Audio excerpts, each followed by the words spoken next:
गुरु से उपदेश नहीं लिया, नाम लिया, अपनी मनमुखी साधना में वो अपने जीवन को बर्बाद कर रहे थे। पृथ्वीला प्रदक्षिणा देवा सो तो इस मन का लखे ना भेवा, कि सारी पृथ्वी की प्रदक्षिणा दे आवे, यानी इतना सिद्ध पुरुष हो जा, सिद्धि से आकाश में उड़ जावे और सर्वाधिक स्वर्ग आदिक में बैठे जाई और 14 भवन पलक फिराई। अपनी सर्वशक्ति से जैसे सुखदेव ऋषि स्वर्ग में चले जाते थे, तो भी कहते हैं कि इस मन का, ये मनमुखी साधना थी उसकी, तो भी उस मन को मन के अनुसार साधना करके वह स्थायी नहीं हो पाए। सो तो मन के हाथ बेकाना, बहुर भय है शुक्र सवाना। ऐसे ऐसे सिद्ध पुरुष जिन्होंने सिद्धियां प्राप्त करी, आकाश में उड़ जाते थे, ना जाने कितने लोगों को चमत्कार दिखा के वाह वाह के पात्र बनते थे। बंदी छोड़ भगवान कहते हैं गरीबदास जी कि वो सब मन के हाथ बिके हुए थे, मनमुखी साधना कर रहे थे। सो तो मन के हाथ बिकाना, बहुर भय है शुक्र सवाना। वो फिर कुत्ते और सूअर की दुनिया में चले गए, वह सिद्ध पुरुष जिनको सही नाम पूरे गुरु से नहीं प्राप्त हुआ। कोटक तीर्थ जग कोट कोट तीर्थ जगदाना, नहीं नहीं रे हरि नाम समाना। करोड़ करोड़ तीर्थ कर लेवे और यज्ञ दान कर लेवे, लेकिन उस परमात्मा के सच्चे नाम के बराबर नहीं है। कोट कोट तीर्थ जगदाना, यज्ञ जग, क्योंकि महाराज ने भाषा को विशेष महत्व नहीं दिया।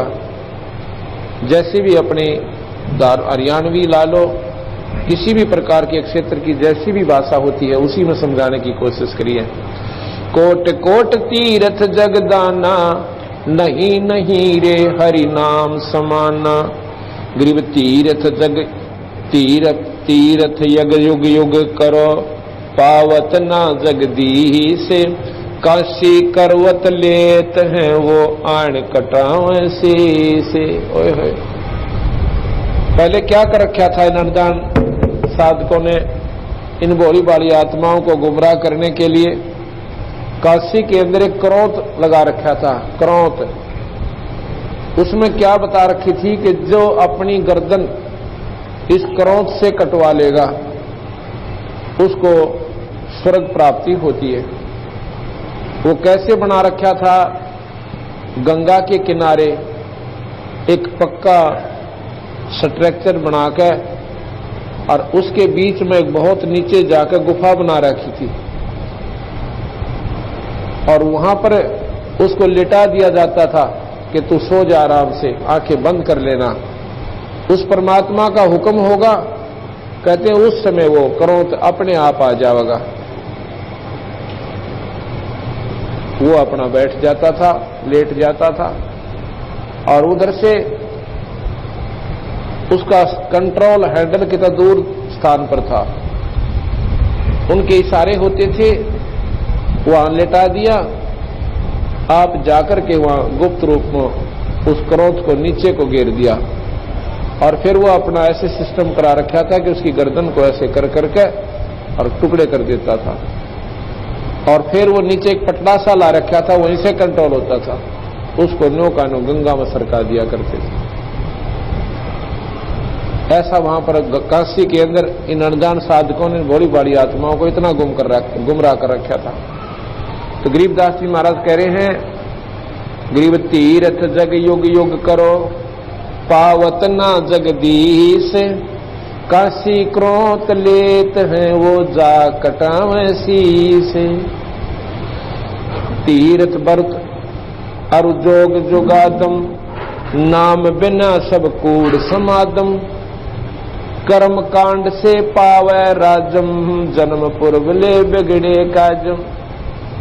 तीर्थ व्रत योग चाहे कितने दिन ताई करते रहो, नाम बिना सब कूड़ संवादम। जिसके पास नाम का जाप नहीं है, ये वाद विवाद कितनी भी वार्ता कथा वो सुनावे, वो कूड़ यानी अनजान साधना है, उसका कोई लाभ नहीं। कर्म कांड से पावे राजम और जन्म पुरगले बिगड़े का जन। जैसे भी कोई तप करता है, कोई यज्ञ साधना कर लेता है, धर्म अधिक कर देता है, तो उसके प्रभाव से अगले जन्म में वो राजा हो जाता है, और राजा तीसरे जन्म में फिर पशु योनि में चला जाता है, क्योंकि भगवान के नाम की भक्ति का बीज उस प्राणी में प्रवेश नहीं हुआ। तप से राज राज से तेजम, पाठ पटंबर भोग सेजम। तप से राज राज मदमानम, जन्म तीसरे शुक्र समानम। तप से राजा बने, राजा अपने मौज मारे, और तीसरे जन्म में फिर वही कुत्ते और गधे की जोनी में वो राजा चला जाता है, जो परमात्मा से विमुख प्राणी था। कर्म कांड सुरगापुर वासा, फिर घोर कोंड पड़ नरक निवासा। गज तुरंग पाल की अर्था, नाम बिना सब दान व्यर्था। कितने ही मौज आपने कर रखी है, लेकिन जितने भी आप दान धर्म कर रहे हो, बिना नाम बिना गुरु के अगर करते हो, तो नाम बिना सब दानम व्यर्था। ये सभी दान आपके व्यर्थ हैं, इनका कोई लाभ आपने नहीं मिलेगा। कैसे? गुरु बनाया नहीं, और कितने ही भंडारे कर दिए, कहीं पर हरिद्वार में जाकर भंडारा कर दिया, या वैसे भी अपने मनमुखी कोई साधना करवाते रहे, करते रहे, अच्छे पुण्य कर दिए, किधर गौशाला में दे दिया, यानी पशु पक्षियों को भी खिलाते रहे। इन सारों का परिणाम क्या होगा? जिन्होंने नाम नहीं ले रखा, उन प्राणियों को इस किए ही पुण्य का परिणाम जरूर मिलेगा, लेकिन वो मनुष्य नहीं बनेंगे। अगले जन्म में उनको पशु योनि मिल जाती है। मान लीजिए जैसे कई कुत्ते आपने देखे होंगे, उनको ऐसी सुविधा उपलब्ध होती है, मेरे ख्याल में मनुष्य जीवन में भी 50% व्यक्तियों को प्राप्त नहीं है।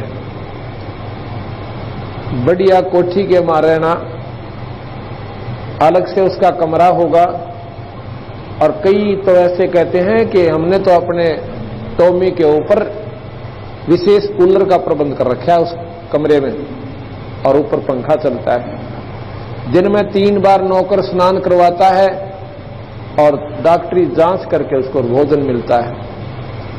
कार में चलता है, ड्राइवर अगली सीट पे और कुत्ता पछली सीट पे। उसके जो मालिक है चलाने कोठी वाला, वो तो ड्राइविंग कर रहा है, और वो कुत्ता देवता पिछली सीट पे अपने ठाठ से बैठा, जो कि इस प्रकार मालिक बैठता है। अब उस अनजान आत्मा ने दान घने कर रखे थे, उस दान की सुविधा प्रतिफल उसे ऐसा मिल गया, कार भी मिली, खाना भी इतना बढ़िया मिला, और अच्छा स्थान रहने को मिला, लेकिन मानव शरीर नहीं मिला। अगर उसने नाम भी ले रखा होता तो मनुष्य शरीर मिलता,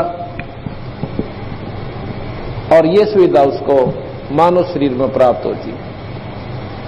इसलिए महाराज कहते हैं, नाम बिना सब दानम व्यर्था। नाम बिना वो दान व्यर्थ गया, क्योंकि पशु योनि में बढ़िया स्थान समय अपना व्यतीत कर लिया,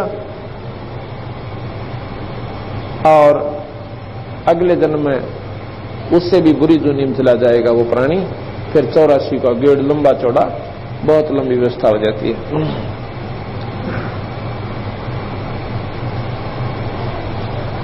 तीर्थ व्रत दान पुण्य कीजय, चरण कमल को संकल्प दीजय। ये तो प्राभक्ति बैरागा, गुण इंद्रिय मन मनसा त्याग्या। तन मन धन संकल्प कर दे ही, सो साधु है भक्ति स्नेही। संकल्प किया संख गुण होई, अकल अपिंडी अखंड बीज है सोई। सोई बीज भोग्या भगवान, संकल्प किया द्रौपदी दाना। तंदुर सुदामा अर्पण कीने, पल में पुरी राम रच दीने। दान पुण्य की करे न आशा, जो अर्पे सो पुरुष निवासा। शिकल बिकल व्यापै ना कोई, साधु रहे चरण मुख गोई। मेर कुबेर और रोटी दाना, चरण कमल अर्पण कर प्राण। इस प्रकार महाराज बताओ से कि भाई दान पुण्य भी करे तो बिना किसी इच्छा के करे।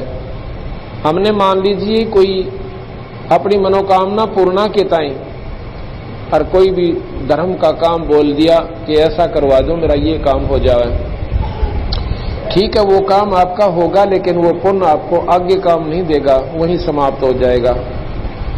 यदि हम अपना कर्तव्य समझकर और धर्म पुण्य करते रहें और नाम लेकर के गुरु से, तो वो हमें दोनों फल देते हैं। दोनों फल देवेगा, जैसे वो काम भी सरेंगे जो आने वाले कठिन हमारे कर्म थे वो भी हल्के होंगे और साथ में परमात्मा की प्राप्ति भी होगी।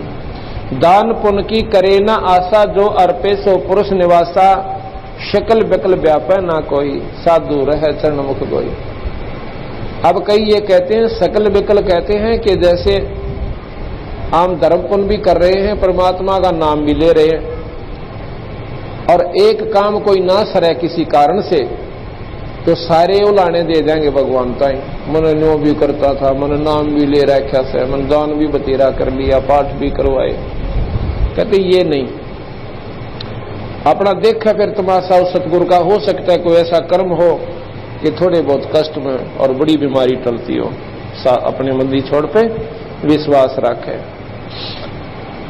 सकल बिकल व्यापै ना कोई, साधु रह चरण मुख गोई।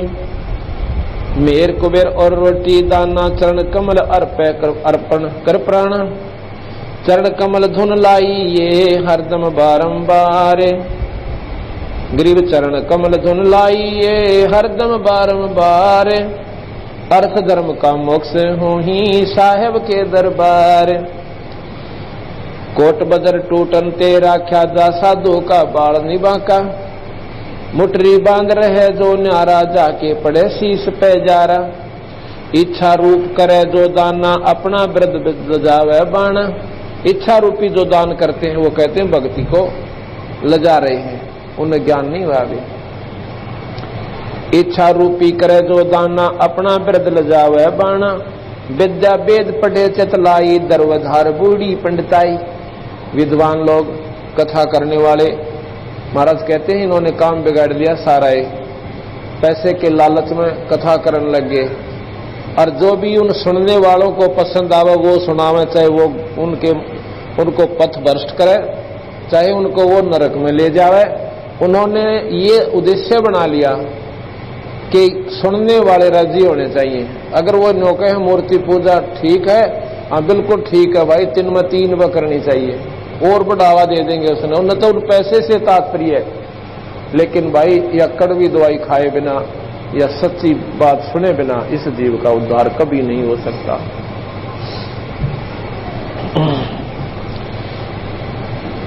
कहते हैं विद्या वेद पढ़े चितलाई, दर्वधार बूढ़ी पंडिताई। दर्व कहते हैं धन को। इस धन की धार में या विदुता नष्ट कर ली, बूढ़ी पंडिताई डूबगी, वो विदुता भगवान की जो पंडिताई खत्म होगी। इतने पंडित आशा माही, गुण गायत्री का बल नाही। सुतक पातक करें आहारा, पंडित जी में जग जो नारा। सुनो आज सनकादिक धर्मा, सुतक पातक नीचे कर्मा। ये सुतक पातक जीवना ये नीच कर्म होते हैं, ये पाप के भागी होते हैं।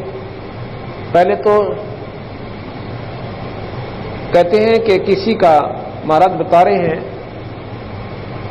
कोई व्यक्ति मर जाता था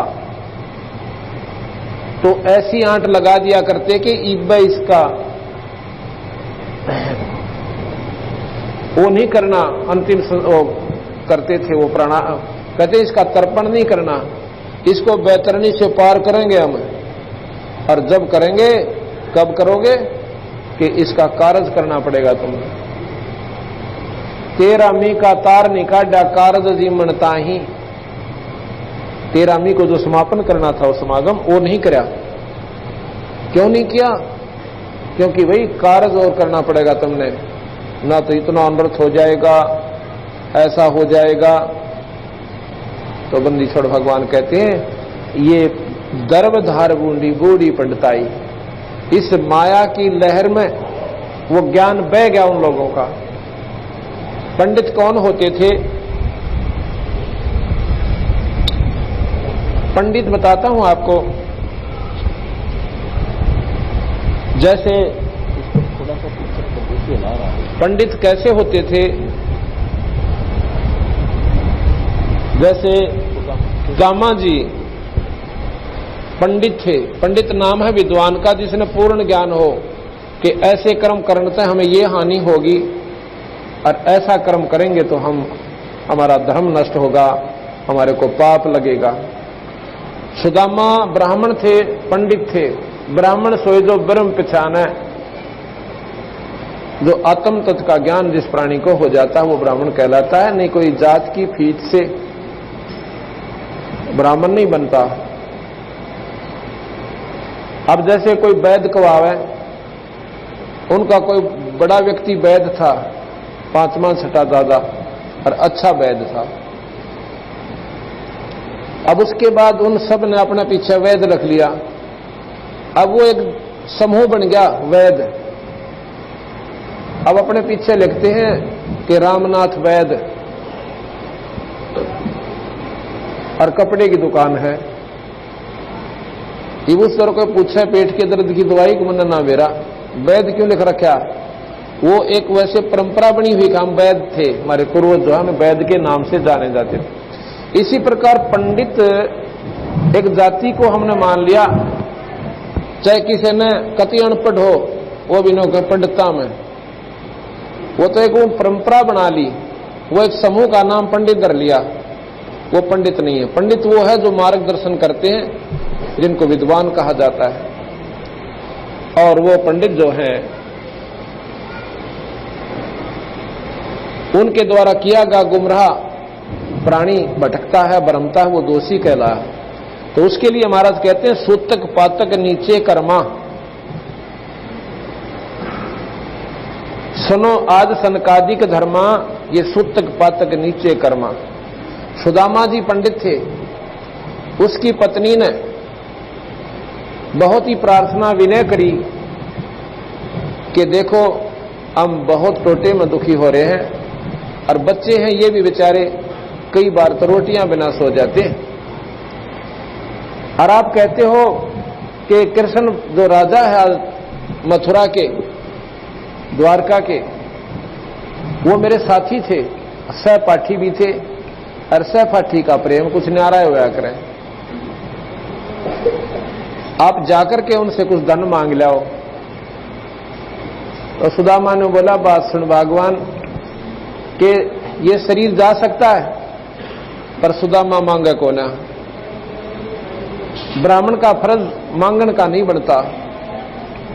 मेरे को कर्म में मार रह रही है, मैंने पिछले जन्म में पुण्य नहीं कर रखा, इसलिए मुझे ये उपलब्धि नहीं हो सकती। वह फिर पीछे पड़ी रही, नहीं मानी तो फिर चला जाता है। वहां जाकर भी कृष्ण ने पूछा कि सुनाओ महाराज जी के हाल से आपका? सुदामा अगजी मौज हो रही से खरे बागत। अपने मुंह तन्यों नहीं कहा कि महाराज जी कति बयान माटी हो रही है, कतई नहीं कहा, अगमौज से महाराज जी दया से। और 7वें दिन नो का ने उठ कर आ गया, अपने मुंह से ना मांगा और ना उन्होंने दिया। ठीक है, भगवान कृष्ण ने कहते हैं वो चावल खा के जो छुपा कर लुको रहा था, आखिर देवों तक देवों के इस राजा ने, गरीब आदमी छुपा छुपू का अपना बस घरवाली ने बांध दिया था, चावल भून के 2 मुट्ठी, और उसने अपनी लको का काख में दे लिए। कृष्ण जी ने कहा कि भाई एक बात होता, भाभी ने क्या भेजा मेरी खातिर? बोले कोई ना काख ना न्यू करे। कहते हैं जब वह चादर खोस ली जिसमें वह एक पल्ले में बांध रहा था, अरने बोला बड़ा आनंद आया तो आज आपके चावल में। उसके प्रतिफल में महाराज कहते हैं भगवान कृष्ण ने और सुदामापुरी यानी उसका बहुत सुंदर महल बना दिया, बहुत अच्छे पैसे दे दिए। कंदुल सुदामा अर्पण कीने पल में पुरी राम रच दीने। कंदुल कहते हैं चावल को, और सुदामा ने कृष्ण जी को अर्पण किए और पल में पुरी राम रच दीने। उन चावलों के खाक को खा के अब यहां कहते हैं कि देते को हर देता है, जहां तहां से आन और ना दिया फिर मांगता फिरो, परमात्मा सुन नहीं कहा। सनक सनंदन बोझो बाई नीचे कर्मा लागे काई, यानी माड़े कर्म करते नुकसान में जाओगे। ऊंचे कर्मा कर्म कटाही सो पंडित तुम जानो नाही। ऊंचे कर्म करते के काम पाप कट जाते हैं, ये कर्म कटते हैं, वो तुमने ज्ञान नहीं। जीव यज्ञ में होम कराई सो वह यज्ञ काम किस आई। कहते हैं यज्ञ के अंदर महाराज जी बता रहे हैं कि तुम जीवों को मरवाते हैं। कैसे यज्ञ कराते थे राजाओं से, उनके हाथ से अजा कहते हैं बकरी को, बकरी कटवाते थे और उसको फिर न्यू का न्यू हवन पूर्ण हो लेता, उस बढ़ते हुए बट में उस न्यू के न्यू बकरी को डाल देते थे और फिर वो मांस जब हो जाता था उसको बाद में वो सब अपने आप बाद में भुने हुए कच्चे मांस को जैसे भी विधि से उन्होंने नमक वमक लगा के और फिर वो प्रयोग करते थे। कहते हैं प्रसाद बन गया, अब इसका पाप नहीं। महाराज जी कहे इतने अनुदान बन गए जीव के स्वाद की खातिर, ने भी ना सोचा कि इतना अनर्थ करने लग रहे धर्म के काम में, और जीव इंसा बता क्यों कर पार पड़े। जीव यज्ञ में होम कराही, जीव यज्ञ में होम यानी उसमें डाल दिए, और सो वह यज्ञ काम किस आई। एक जीव अचराचर माई शिव ब्रह्मा की पदवी ताई। एक ही जीव है इस 21 ब्रह्मांड तक, चाहे वो कीड़ी है और चाहे शिव ब्रह्मा विष्णु महेश तक है। एक जैसा दुख है, एक जैसा वह सुख आवास करते हैं। कर हैं पाप करते हैं धर्मा, मनुष्य पकड़ कर होम्या यज्ञ नरमा। अश्व घोड़ा वृषभ बैल, ये अनपढ़ थे बंदी छोड़ गरीबदास जी और संस्कृत बोल रहे हैं। अश्व वृषभ और अजा जराई, अजा कहते हैं भेड़ को, अश्व घोड़ा और वृषभ बैल और अजा भेड़ कहते हैं ये कटुआ के और तुमने जुल्म करवाया। अश्व वृषभ और अजा जराई इनका पाप गिना नहीं राई। वो जो ब्रह्मा विष्णु महेशा अचराचर का कहा आदेशा। वो जो ब्रह्मा विष्णु महेशा तीहूं देव का ना उपदेशा। कि इन ब्रह्मा विष्णु महेश से आप पूछ लीजिए, किसी भी शास्त्र ने उठा के इन परमात्माओं ने कभी ऐसा जुल्म करने की खातिर नहीं कहा कि तुम ऐसे पाप करो, ये अजा कटाओ, बकरी कटवाओ या बैल कटवाओ। गरीब पंडित ज्ञानी बूढ़िया कीने जीव विध्वंस। कीड़ी कुंजर आत्मा सब गट एक अंश। कीड़ी चींटी, कुंजर हाथी, जो कहीं में एक का आत्मा है।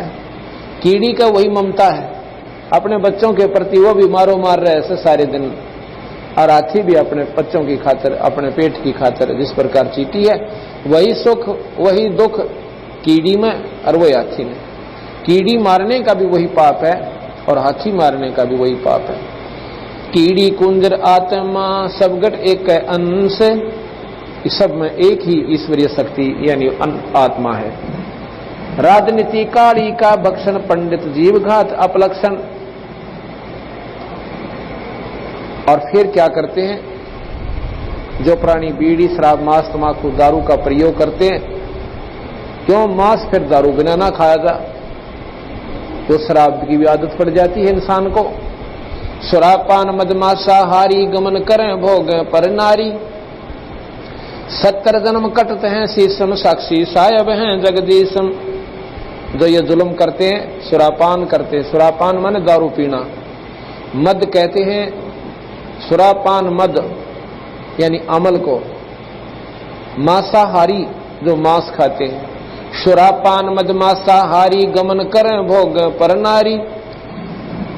70 जन्म कटत हैं शीशम साक्षी सायब हैं जगदीशम। बंदी छोड़ कह रहे हैं गरीबदास जी कि जो ऐसे जुल्म करते हैं ना उनके 70 जन्म सर कटते हैं। कभी तो बकरा बनेगा और कभी और कोई ऐसे कर्म होंगे जिसकी वजह से उसकी गर्दन काटी जाओगी। पर द्वारा स्त्री का खोलने 70 जन्म अंधे हो डोलने। अब यहां बताते हैं कि कितना पाप होता है एक दुष्कर्म का। पर नारी को बुरी नजर से देखना महाराज बताते हैं उसका कितना दुष्परिणाम होता है बुरे कर्म करने का, कि 70 जन्म वो प्राणी अंधा होता है। कभी गधा बनकर अंधा होगा, कभी कुत्ता बनकर अंधा होगा, कभी अन्य जीव की जोनी पाकर वो अंधा होगा और फिर मनुष्य बनकर भी वो अंधा होगा। पर द्वारा स्त्री का खोलने 70 जन्म अंधा हो डोलने। मदरा पीवे कड़ुआ पानी 70 जन्म स्वान के जानी।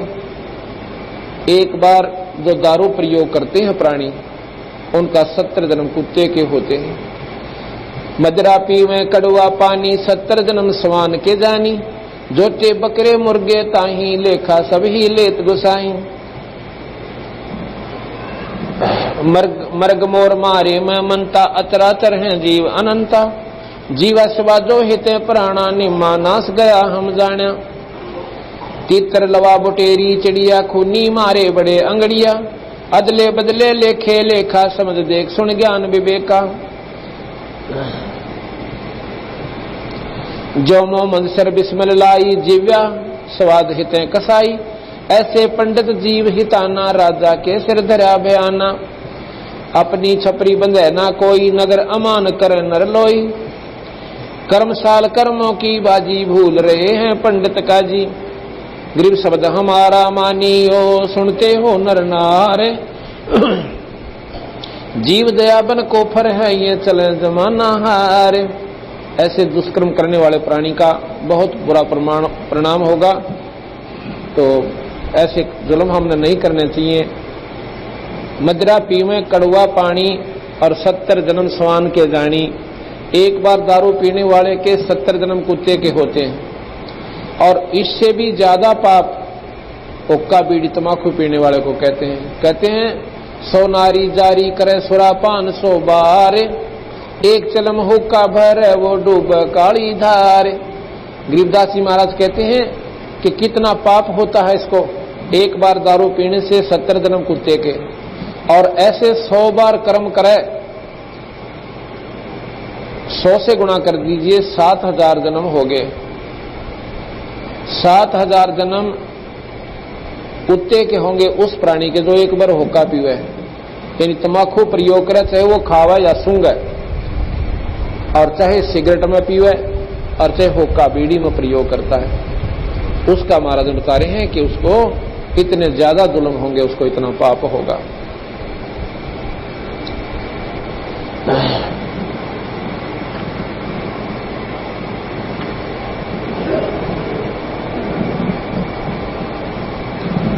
अब नाम के बारे में मैं तो बता रहे हैं कि हम मनमुखी साधना करते हैं। कई भाई कहते हैं कि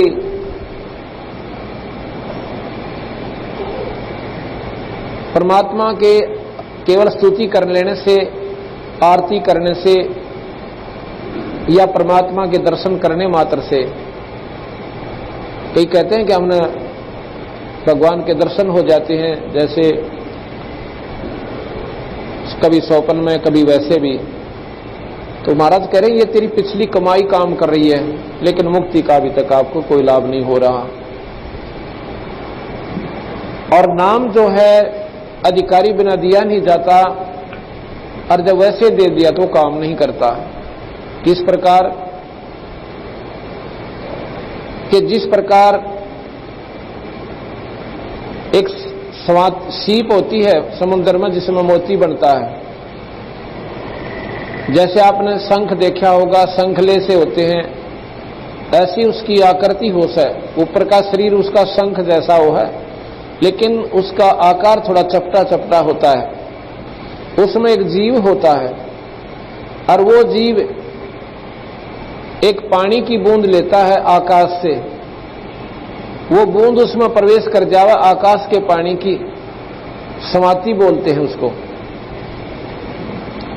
और वो बूंद ऊपर का जो जल उसको मिल गया तो वो उसमें मोती बना देता है। यदि कब वो जल उसमें कब प्रवेश करता है, जब उसका वो मुंह खुला हो, अंदर उसको तड़फ बनती है और ऊपर आके वह समुद्र के ऊपरले हिस्से में मुंह खोल देती है। उसमें बारिश हो रही हो तो उसकी एक बूंद उसको काफी है और उस बूंद को लेकर मुंह बंद करके वो वापस पानी में चली जाती है, उससे वो मोती बन जाता है। अगर वो मुंह ना खुला हो और चाहे उसके ऊपर फिर सारा इंद्र बरस ले, कितनी तगड़ी बारिश हो जावे, उसमें वो मोती नहीं बन सकती। इसी प्रकार जिस प्राणी की अंतरात्मा में सच्ची लगन भगवान पाने की और नाम लेने की हो जाती है और उस तड़प के साथ वो नाम लेकर फिर अपनी साधना शुरू करता है तो उसको लाभ होता है। यदि नाम ना चाहते हुए भी वो नाम ले भी जाएगा तो उसको कोई लाभ नहीं होगा, क्योंकि उसमें वह कसक नहीं है। इसका उदाहरण देते हैं बंदी छोड़ के। एक समय इस पार्वती के जो भगवान शिव की पत्नी है 107 जन्म हो लिए। 107 जन्म उसके हुए और प्रत्येक जन्म में वो भगवान शिव को ही अपना पति वर है और वो मर जावे भगवान शिव न्यू का नूर है। 108वां जन्म जब उसका होता है और गौरी नाम से वो उत्पन्न होती है, शिव जी से ब्याह हो जाता है। उस समय एक दिन नारद जी जाते हैं और पार्वती से कहते हैं, माता अकामबाई,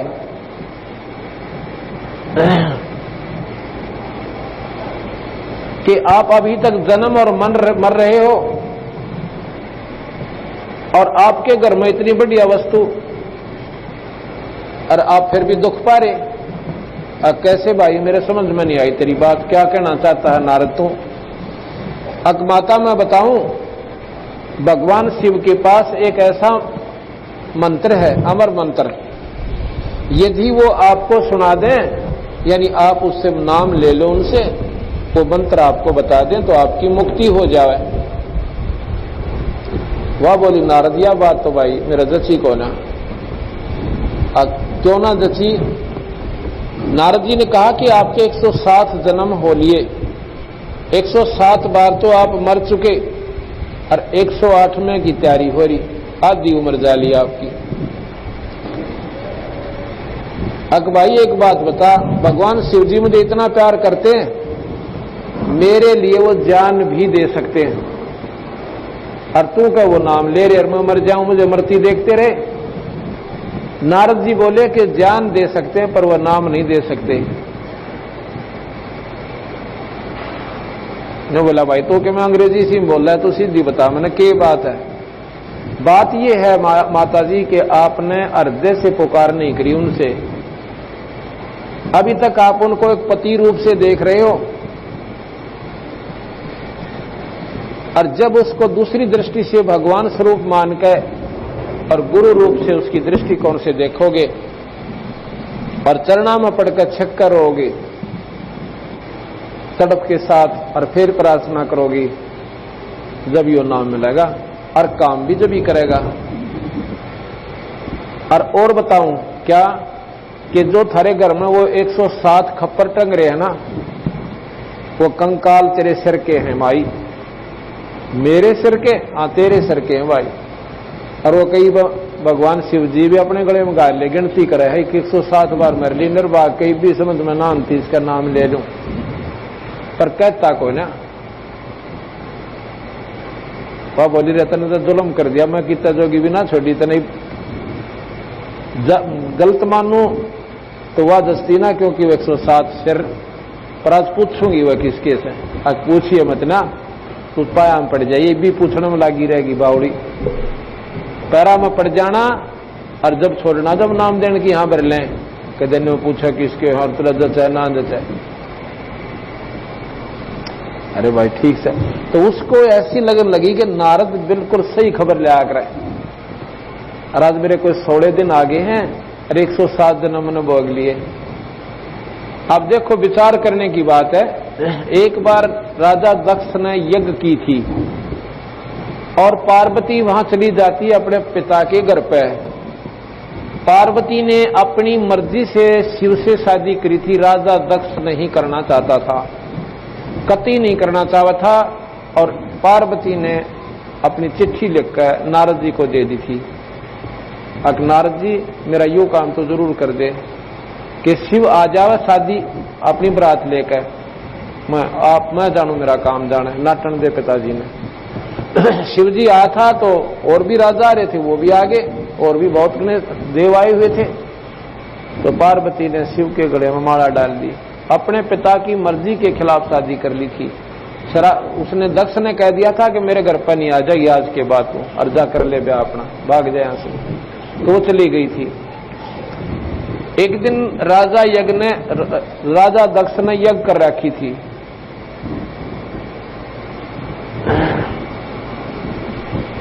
अब ये एक ही बात को सिद्ध करने की खातिर कम से कम 6 कथाओं का प्रमाण जोड़ना पड़ता है, जब यह बुद्धि ठिकाना आती है हमारी। इतना बिगड़ा हुआ ज्ञान हमारा हो चुका है। अब वह घर पे क्यों गई थी, जबकि माता पिता ने उसको कह दिया था हमारा नहीं बढ़ जाएगी। ऐसा क्या हुआ, एक बार कहते हैं रामचंद्र जी सीता के वियोग में और बन में भटक रहे थे, रो रहे थे बुरी तरियां। पार्वती ने शिवजी से पूछा था कि हे भगवान, ये व्यक्ति क्यों रो रहा है, इसने क्या तकलीफ होगी, आप दया कर दो इस पे, इसके दुख दूर करो। शिवजी कहने लगे पार्वती तू ना जानती इसने, ये तो भगवान है 3 लोक के परमात्मा, ये विष्णु अवतार हैं स्वयं, इनके किसी दुख, ये कोई लीला कर रहे हैं। अपना भगवान को और इतना रोने की आवश्यकता क्या, आप गलत, मैं नहीं मानती इस बात ने। मैं तो इसकी परीक्षा लूंगी और सीता का रूप बना के इसके आगे जाऊंगी और जब देखूंगी ये पहचानेगा कि नहीं पहचानता। शिव जी बोले या गलती मत करना। अच्छा को ना करूं जी, करना आगे। शिव जी चले गए पाछे, तो सीता का रूप बना लिया और रामचंद्र जी के सामने जाकर खड़ी हो जाती है। उसने सोचा तो नहीं था कि ले तेरे जो है ना छाती से लावेगा और बड़े दुख नो कहेगा, बता कि क्यों कर पाई, कहाँ गई थी सीता तू, मैं तो मर गया होता तेरे बिना। ऐसे ऐसे मतलब अपने मन की कल्पना वो पार्वती लेकर गई। और जब भगवान रामचंद्र जी ने देखा उसका नहीं, तन्यो बोली है दक्ष पुत्री माया, हे दक्ष की बेटी तू कहां आ गई। और भगवान शिव ने की छोड़ आई, न्योकनते हुआ तो गढ़ों पानी पड़ गया। कहने लगी आप तो सच्ची, भगवान शिव ठीक कह रहे थे, आप तो भगवान हो, आप जानी जान हो। न्यो कहकर वापस आएगी और शिव जी के मन में भी कल्पना चलेगी कि वह पक्की अनाड़ी से मानने को ना, जो एक बार मन में ठान लेकर क्या होगी उसका हमने। तो पूछा कि तुम परीक्षा ले आई, अकना जी मैं कौन है लेकर परीक्षा। अका साहब झूठ भी बोला ऊपर तय, फिर हंसन लगी। अग्नि साची को थे वह तो साचे भगवान से। बोला ठीक है, तेने मेरी मां का रूप बना दिया पार्वती, आज मेरे पत्नी रूप में मेरे लिए स्वीकार्य नहीं रही, आज से तू मेरी मां के रूप में है। अपने मन में ऐसा क्षोभ करके और भगवान शिव जी उसने कटा कटा रहने लगे। ये पहले जन्मों की कथा सुना रहा हूं।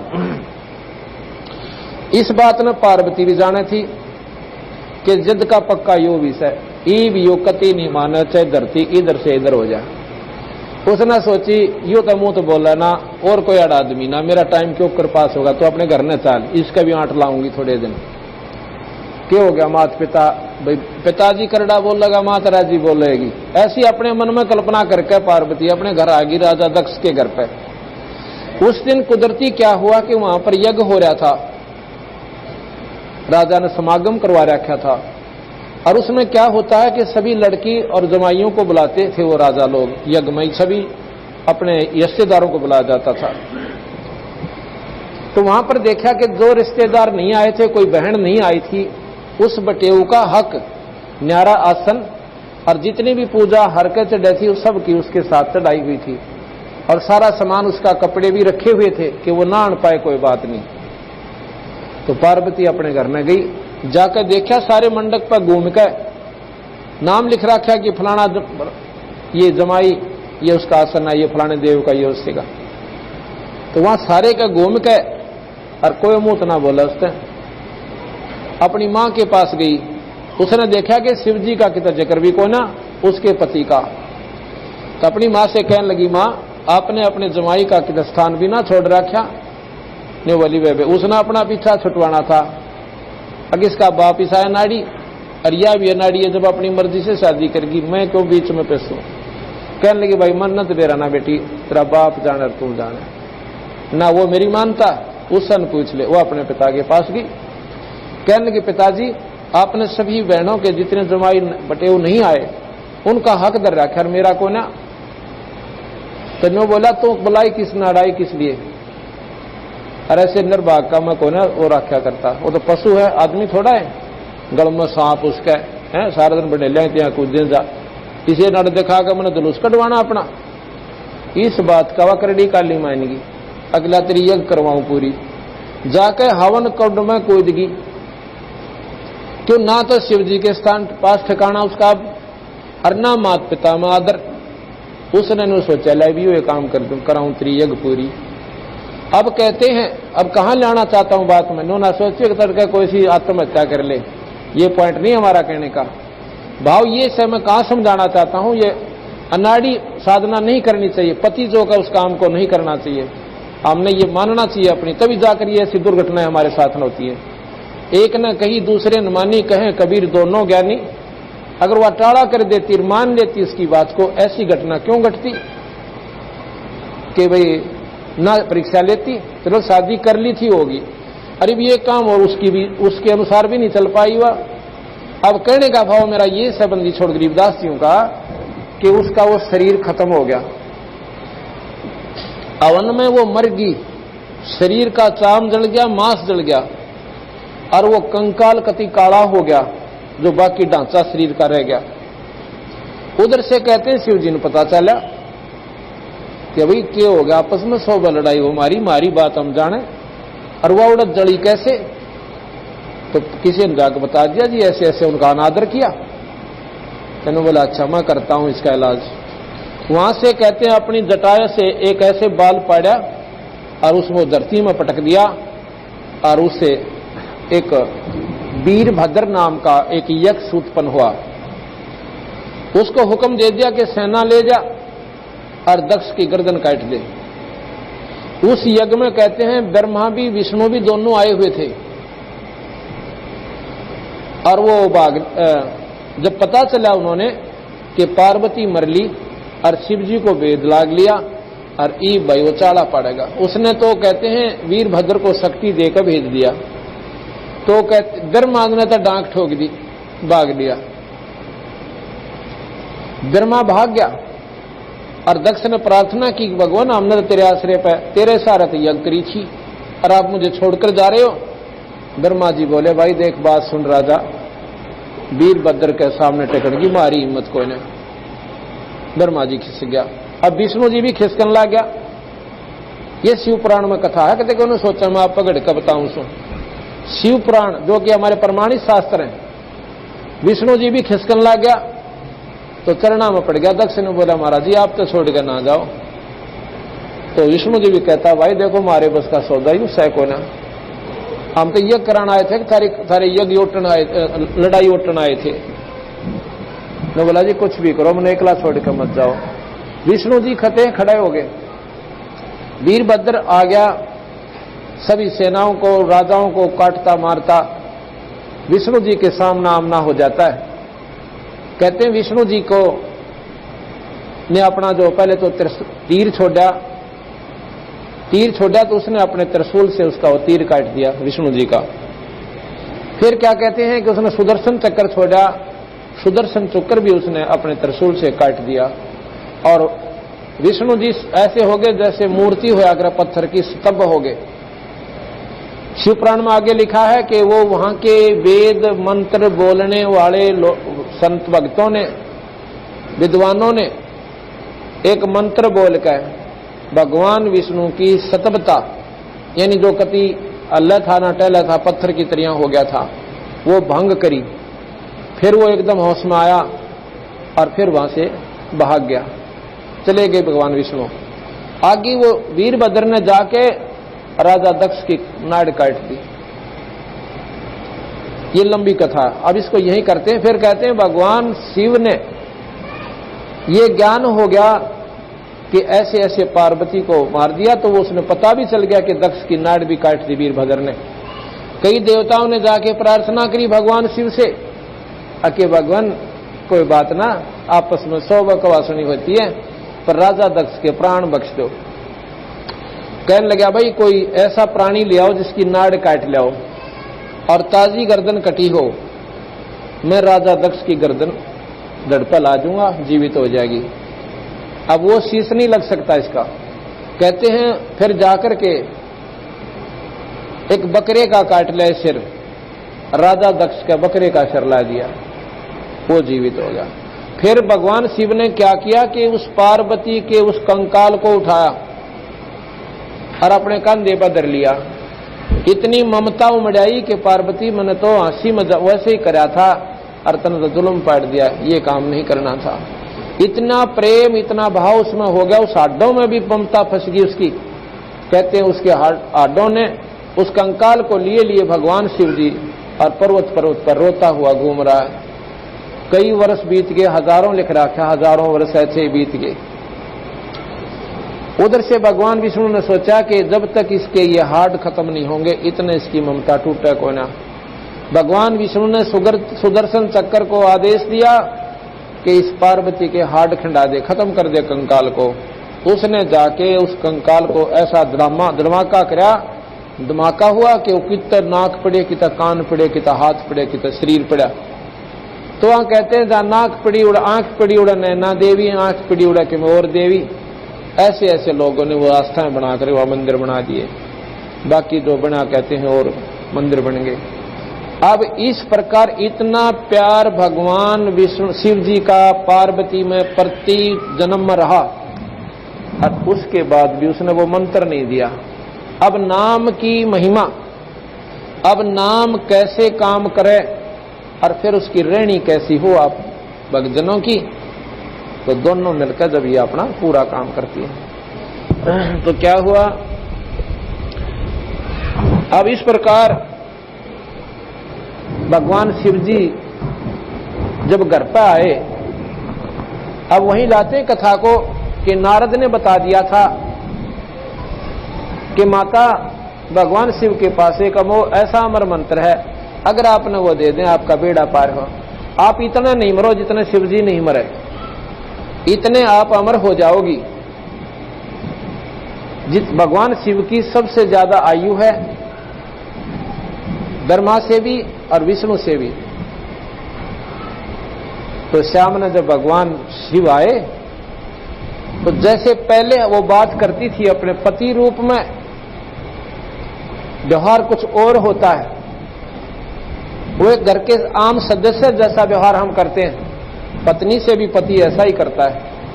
और जब उसने नो पता चला कि तो मेरी तो जो ना जान इनकी मुट्ठी में, और ये इतनी महान आत्मा, और आपने तो कुछ भी कोई नहीं सोची, मैंने तो इसके बारे में, और मैं तो इनको पति समझ के कई बार अनादर भी कर देती थी।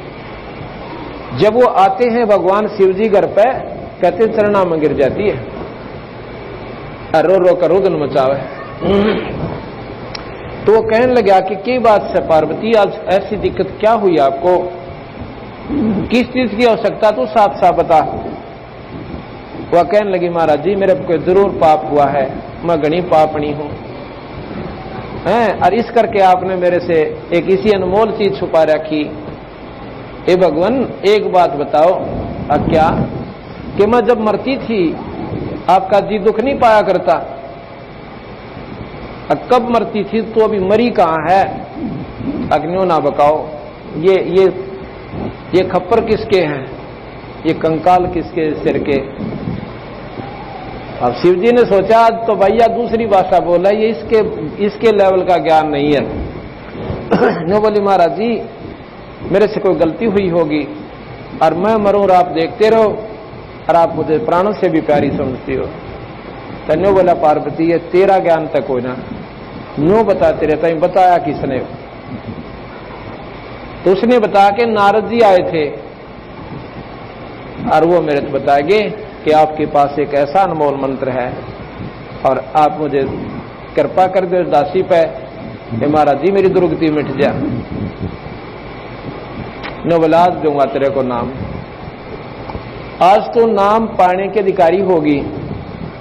आज जो तेरे अंदर वो कमल है परमात्मा की भक्ति प्रवेश करने वाला आज खिल चुका है। आज तेरा हृदय नर्म कोमल हो गया कमल की तरियां, इसमें कोई मैल नहीं है। और इस भाव से जो नाम प्राप्त करता है प्राणी, वो नाम अंदर जाकर काम करता है। तो जब कहते हैं यू नाम नो को ला दूं, आ मेरे साथ अमरनाथ, जहां मंत्र कहते हैं अमरनाथ, इतने स्थान पर ले गया उनको, सुन स्थान, और वहां पर भी एक सूखा वृक्ष कति जिसके पत्ते भी नहीं थे, सिर्फ वो खूंड से खड़े थे, नारे नारे टहनियां सूखी हुई। और नो देख लिया कि वृक्ष में हो सकता है कोई पक्षी आ जा, पत्ता में मन दिखा नाई, और यहां पर मैं देखता भी रहूंगा कि कोई प्राणी इस मंत्र ने ना सुन ले और वो अमर ना हो जाए। तो महाराज कहते हैं तहां एक सूखा तरवर ता क्या ता शिव को आसन ता राख्या। आसन माने वहां पर अपना बैठा लिया पार्वती को, आप भी बैठ गया। और फिर कर से लाई 3 तारी, उड़ गए पक्षी नर और नारी। ऐसी भयंकर आवाज हुई 3 तारियों की जैसे बम पटा करे। आसपास के पक्षियों भी कोई था वहां पर, तो वो भी कहते काफी दूर उड़ गया। उसके अंदर एक वो खोगर थी, एक ऐसा थोथा स्थान था खोखलाहा, उसमें एक तोते, मादा तोते ने अंडे दे रखे थे। उसने 3 तारी जब बजाई भगवान शिव ने, जितने अंडे जो ठीक थे उनमें बच्चे बनकर वो भी उड़ गए, लेकिन एक गंदा अंडा बाकी रह गया। और वो अंडा एक प्राणी का था जिसके निमित्त वो जूनी भोग रहा था। उस गंदे अंडे में भी वो प्राणी अपना पड़ा हुआ सिड़ रहा था। ये जीव आत्मा इस शरीर में जल्दी से नहीं छोड़ती, मरे पाछे भी। वो कितना जोगा निरंतर एक्सीडेंट हो जाए या कोई किसी कारण से कंडम हो जाए तो वो प्रेत, वो आत्मा जो है इसके अंदर घुसी रहती है, ढूंढती है यू फेरने चल पड़े। ये नहीं चलता। फिर इतने बाद जब तक इसको फूंक के सभा नहीं कर देते या गार्ड नहीं देते या नहर में नहीं फेंक, दरिया में नहीं डाल देते, इतना हुआ जीव इसमें से इसने खाली नहीं करता। तो वो गंदा अंडे का एक जीव था, उसका निमित्त वो था, उसका वहां पड़ा रहा। अंडा खत्म हो लिया था, वो गढ़ बच्चा बनने जोगा नहीं रहा, उसमें जो उसका अंग नहीं बन पाया था। अब भगवान शिव ने कहते हैं वहां पर वो अपना कथा सुनानी शुरू की। अपनी कृपा से उस माई को अंदर के कमलों के बारे में जानकारी दी। अब वो इतना जानते सुने कि उसका डर हो रहा गात में, कदीब का फिर ना मर जाए भगवान शिव छूट जा, किन खाड़ा शादी हो है रोले पड़ के, और ये सारा झंझट मिट जाएगा जब तक हम रहेंगे, इतने इकट्ठे रहेंगे। इतनी लगन लाके उस माई ने और जान तो बात सुनी, वो मुंह मत का डर, वो उसी स्थान पर उसकी सूरत जावे। जैसे मूल कमल बताया तो माई का ध्यान मूल कमल पर गया और वहां की प्रक्रिया बताई कि ये गणेश जी का स्थान है, यहां पर उस गणेश का लोक है, इस पर ऐसे मंत्र जाप करना है। आगे फिर ना भी स्वाद चक्र है, उसमें ब्रह्मा और सावित्री का मंत्र है, ये मंत्र जाप करना है, वहां दोनों का वास है। ऐसा सौर्य बताए। एकदम वह शरीर के अंदर घुस गई, शरीर के अंदर सूरत जाती है और उन पर ध्यान लगाती और यहां पहुंच जाती है। जब तक कंठ कमल तक ये प्राणी रहता है इतना वह हंकारे भर रही है, हाँ जी हाँ जी हाँ जी ऐसे देख रही है, हाँ जी। जब ये यहां सुन में पहुंच जाती है तो वहां जी करना बंद कर दिया। जो ऊपर का पक्षी जो गंदा था अंडा, उसमें तोता बन गया और वो लग गया हाँ जी कहन। अब उसके भी गेल चले वो मंत्र। इतने में कहते हैं भगवान शिव ने देखा इसकी तो समाधि लग गई, या बोल नहीं रही। ये आवाज कहां से आई? जब ऊपर देखा तो वो तोता जो है वहां से उड़ लिया। भगवान शिव उनका पीछा पड़ लिया वो जाकर तोते के शरीर ने छोड़कर वेद व्यास की पत्नी ने जमाई ली, जमाई के द्वारा वो सूक्ष्म रूप के द्वारा और गर्भ में चला गया और वहां जाकर के सुखदेव के रूप में फिर 12 साल उस मां के गर्भ में रहकर उत्पन्न हुआ। ये सुखदेव जी की उत्पत्ति भी इसी कथा में आएगी। इस प्रकार उस पार्वती को कबीर भगवान शिव ने अमर कर दिया।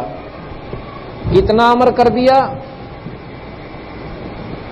जब तक भगवान शिव रहेंगे पार्वती उनके साथ रहेगी, और जब महाप्रलय होगी, जब ये सभी नष्ट हो जाएंगे, वो फिर दोबारा इस मर्तमंडल में ऐसे चक्कर काटेगी जैसे पहले काट रही थी।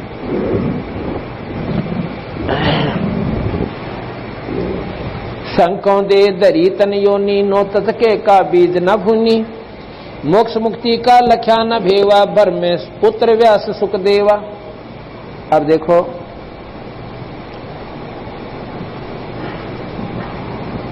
हमारे अंदर एक 9 तत्व का शरीर और है, ये 5 तत्व के शरीर के अंदर।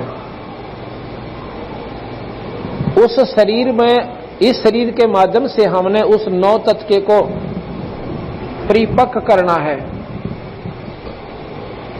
और उसके माध्यम से हमने मुक्ति पानी है। लेकिन हम सच्ची साधना ना करके वो हमारा कच्चा शरीर रह जाता है। फिर दुनिया पाते रहते हैं। गरीबदास जी महाराज लिखते हैं कि मोक्ष मुक्ति का लख्या न भेवा, अब भर में पुत्र व्यास सुख देवा। मोक्ष मुक्ति का उसके भाव भेद नहीं पाया उसने, भगवान सुखदेव जी ने। अपनी पहले बहुत घना दुख पाया, पूरा कितने जन्म भोगे, और फिर उसका कोई ऐसा कर्म आ गड़ गया कि भगवान शिव की वो कथा सुनने से वो तोते के शरीर में प्रवेश कर गया, और उस मंत्र से उसके जो अंदर सूक्ष्म शरीर था वो अमर हो गया। और वो अमर होकर के, उस अमर का तात्पर्य ये नहीं होता कि उसका जन्म मरण ना हो।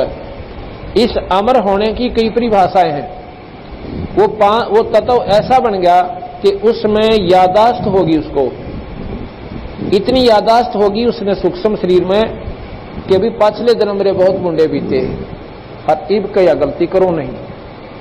इसको इतनी चेतना रहने लगी तो उस मां के गर्भ में प्रवेश कर गया और बाहर नहीं आया। बाहर नहीं आया तो कहते हैं काफी दिन के बाद 12 वर्ष जब बीत जाते हैं तो भगवान शिव कहता है कि बाहर निकल तो न मारूंगा, और वो नौका में बाहर निकलूं को ना। विष्णु को याद किया, विष्णु जी आगे कहने लगे क्या बात है भोलेनाथ जी कि मेरे ज्ञान को चुराकर ये जीव और इस वेद व्यास की पत्नी के गर्भ में है और इसको मैं खत्म करूंगा। क्यों भाई? भगवान विष्णु बोले कि इसने मेरा मंत्र चुरा लिया तो क्या हो गया कि ये अमर हो गया। अमर हो गया फिर मारेगा क्योंकि जब आप ही कह रहे हो कि आपके मारण से बाहर हो लिया तो इसने मारोगे कैसे? क्योंकि कुछ ऐसी स्थिति होती है कि इस मंत्र से इस प्राणी को इतने दिन ये ब्रह्मा विष्णु महेश नहीं खत्म कर सकते, कुछ लिमिटेशन है उसकी। ये बहुत लंबा विस्तार है। कन्यो बोले जब ये अमर हो लिया और इतने दिन तक तो मार नहीं सकता, वर्षों तक है, फिर यहां क्या की खातिर खिड़ा बावड़े चाल चालेंगे। तो फिर विष्णु जी के मन में आती है कि सुखदेव गर्भ में, सुखदेव बोला है कहा महाराज जी कि तू बाहर आ जा। विष्णु जी कहने लगे तू बाहर आ जा। अक मैं नहीं आऊं बाहर, ब्रह्मा को बुलाओ। ब्रह्मा भी बुला लिया। ब्रह्मा जी, विष्णु जी, शिव जी तीनों कहने लगे भले पुरुष एक काम तक कर दे, तू बाहर आ जा। 12 वर्ष हो गए मां के पेट में। अगर आगे माताएं 12-12 वर्ष तक बच्चा ने गर्भ में रखेंगी, इनका तो जीना आराम हो जाएगा। ये 9 महीने बारी हो जाए, तू बाहर आ जा भाई, या गलत रीति मत ना गिरे। न्यू बोला जी कतई नहीं आऊं, पर एक शर्त पर बाहर आऊं कि तुम अपनी इस माया न जिसके कारण हमें यहां पर अज्ञान बनाते हो, हमारे ऊपर अज्ञानता का पर्दा छा देते हो, इस अपनी माया न हटा लो। अग दबाइया तो ना हटा हमारे तक। हम कुछ समय रोक सकते, कितनी देर रोक सकते हो कि जितने भैंस के सींग पर राई रख दे, और वह कितनी देर उस पर रह सकती है। भैंस का सींग ऐसे गोल और भैंस नस्ली टका को ना कुआं जोगाड़ा कुआं सर मारे, उस पर राई रखते ही नीचे इतनी देर, यानी अक्सन भी ज्यादा हो इतनी देर काम रोक सके, फालतू माया नहीं रोका जो बोला इतनी देर रोक दो। कहते तीनों देवा थम भी माया और गर्भ उन्हीं से जूनी से बाहर आया, सुख दे सुख में उपजा राई सिंह समो, नौ नाथ और सिद्ध 84 संग उपजे थे दो। जितने उस समय में वो इतनी देर जो माया रोकी थी, उस दौरान जितने भी मनुष्य शरीर के प्राणियों का जन्म हुआ था, उस समय वो उनको इतनी चेतना रहेगी जिसमें 9 तो नाथ बन गए और 84 वो आत्मा सिद्ध होगी, 93 और 1 सुखदेव आया। उस क्षण में इतने जीव उत्पन्न हुए थे इस मनुष्य शरीर में, और उनको इतनी लगन चेतना रहेगी कि वो अपनी आत्मा के आधार पर, क्योंकि जागृति रही और पिछले कर्मों का उनको ज्ञान रहा कि पाछे बहुत गणे दुख पाए, कभी गधे बने कभी गधी बनी। सुखदेव ऋषि अपनी आत्म कथा बताता है। एक महात्मा बोला ऋषि जी कि भाई सुखदेव तू तो बहुत ध्यान मगन रहता है, तो थोड़ी बहुत देर बैठा भी कर हमारे साथ,